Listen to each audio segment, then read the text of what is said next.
New footage shows citizens in the Gaza Strip fleeing the north amid ongoing Israel-Hamas war. Clashes outside Gaza's largest hospital forced thousands of people to leave, but hundreds of others are still inside.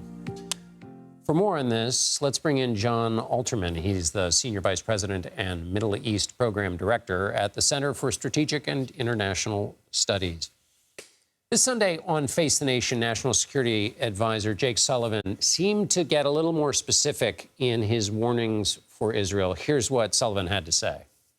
The United States does not want to see firefights in hospitals where innocent people, patients receiving medical care, are caught in the crossfire. And we've had active consultations with the Israeli Defense Forces on this.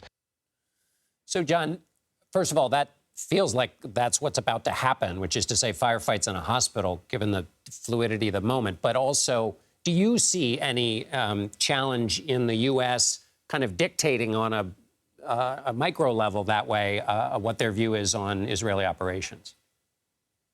I don't think the United States thinks it can dictate on a micro level, but there is a way in which the United States is lashed to Israel because, frankly, President Biden went over and embraced Prime Minister Netanyahu right at the beginning of this.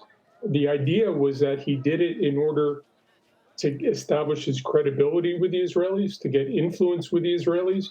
Now is the time when you have to use that influence, because around the world, there are a lot of people who are horrified at what's happening in Gaza, and an increasing number of people are blaming the United States for what Israel does.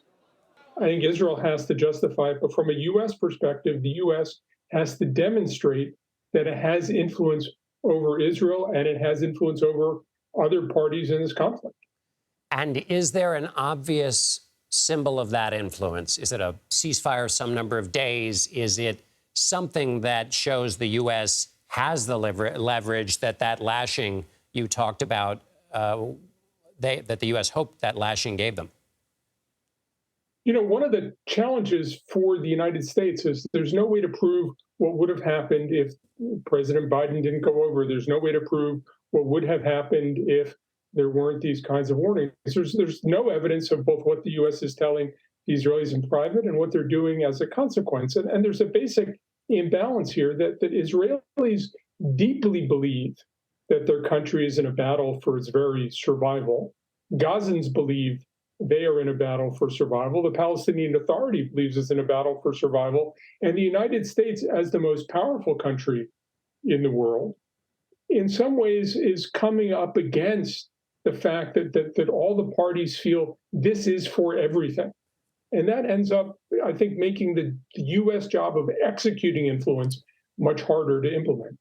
I want to hold on to that idea of Israel's view of its existential threat to Israel. Is there a way in which, whether it's coming from the U.S. or anywhere else, the American president, these calls for a ceasefire are interpreted by Israel as missing the point?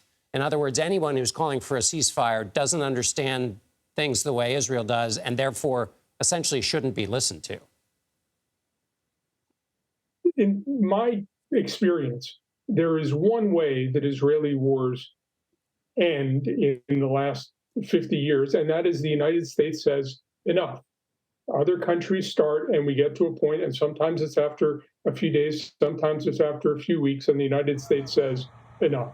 I think the United States is still looking at this, still thinks it would be premature, still thinks Hamas is too entrenched. But I think we will come to a point in this war when the United States will say enough.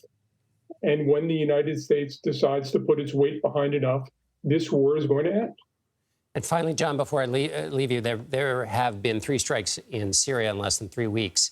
In this fluid environment, how should we think about those attacks and the fragility of this possibly getting into a wider conflict? Well, I think those are very calibrated. They're very targeted. It's meant to send a message to the Iranians, to Iranian proxies. There clearly is the possibility of miscalculation on the Iranian proxy side, the Iranian side, and the U.S. side. But all the evidence I've seen is that the United States is being very, very particular to try to send a message to the Iranians that if you exceed these limits, there will be deadly consequences, and don't take us in that direction. Jon Alterman with the Center for Strategic and International Studies. Thank you so much, John. Good to see you again. Thanks, Jon.